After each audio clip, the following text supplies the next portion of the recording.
మత్తయి సువార్త 22వ అధ్యాయము రోజు కొన్ని మాటలు మనం చూసుకుని మనం ముందు కొనసాగుదాం. యేసు ప్రభు వారు పరలోక రాజ్యాన్ని గురించి, పరలోక రాజ్యము ఎలా ఉంటుంది అనే వివరణను యేసు ప్రభువు వారు తెలియపరుస్తూ 2వ వాక్యంలో చక్కని మాట అంటున్నాడు. ఏమనంటే, పరలోక రాజ్యము తన కుమారునికి పెండి విందు చేసిన ఒక రాజును పోలి ఉన్నదని యేసు ప్రభు వారు చెప్తా ఉన్నాడు. ఇక్కడ ఆయన రాజు లోపలికి వచ్చినప్పుడు మనలాగే చాలా మంది ఉన్నారు. యేసు ప్రభు లోపలికి వచ్చి అందరినీ పరీక్షిస్తూ ఉన్నాడు. పరీక్షిస్తున్నప్పుడు అందులో ఒక వ్యక్తికి పెండ్లి వస్త్రము లేదంట. పెండ్లి వస్త్రము ధరించుకొనని ఒక వ్యక్తి అక్కడ కూర్చొని ఉన్నాడు.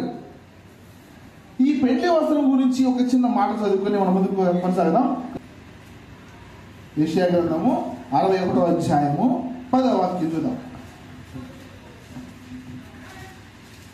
శృంగారమైన పాగ ధరించుకున్న పెళ్లి కుమారుని రీతిగాను, ఆభరణలతో అలంకరించుకున్న పెళ్లి కుమార్తె రీతిగాను ఆయన రక్షణ వస్త్రము నాకు ధరింపచేస్తున్నాడు, నీతి అను పైబట్టును నాకు ధరింపచేస్తున్నాడు. కాగా యెహోవాను బట్టి మహానందంతో నేను ఆనందించుచున్నాను, నా దేవుని బట్టి నా ఆత్మ ఉల్లసించుచున్నది.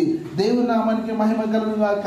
ప్రియమైన సంగమా, ఇక్కడ కూర్చున్న మనందరినీ దేవుడు ఒక మాట హెచ్చరిస్తున్నాడు. మీరు నా వాక్యాన్ని అంగీకరించారు, బాప్తిసం తీసుకున్నారు, మంచిదే. నా సన్నిధికి వచ్చారు, మంచిదే. కానీ నా సన్నిధిలో కూర్చున్న మీ అందరికీ మనందరికీ దేవుడు ఒక హెచ్చరిక జారీ చేస్తున్నాడు. అదేంటంటే, ఇక్కడ మీరందరూ కూర్చున్న మీరందరూ కూడాను మీరు ఆ రక్షణ వస్త్రం మీరు ధరింప చేసుకుని ఉండాలి. యేసు ప్రభు ఇప్పుడు వస్తే మనము రక్షణ వస్త్రం మన దగ్గర లేకపోతే ఏం జరుగుతుంది? దేవుడు మనల్ని అంగీకరిస్తాడా? అంగీకరించడు. ఆ రక్షణ వస్త్రం ఏమైందంటే నీతి అని పైబట్టుంది.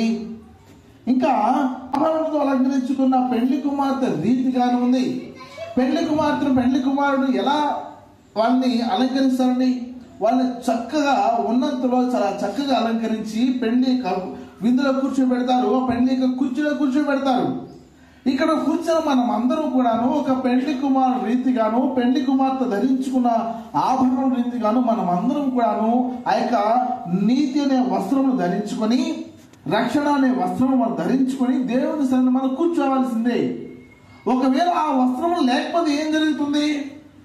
నీతి అనే వస్త్రం లేకుండా మన జీవితంలో అంతా మురికిగా ఉంటే ఏం జరుగుతుందని చూస్తే, అక్కడ రాజు ఏం చేశాడంటే, పెళ్లి వస్త్రము ధరించుకున్న ఒకరిని చూసినప్పుడు, స్నేహితుడా, పెళ్లి వస్త్రం లేక ఇక్కడ నువ్వు ఎలాగ వచ్చావు?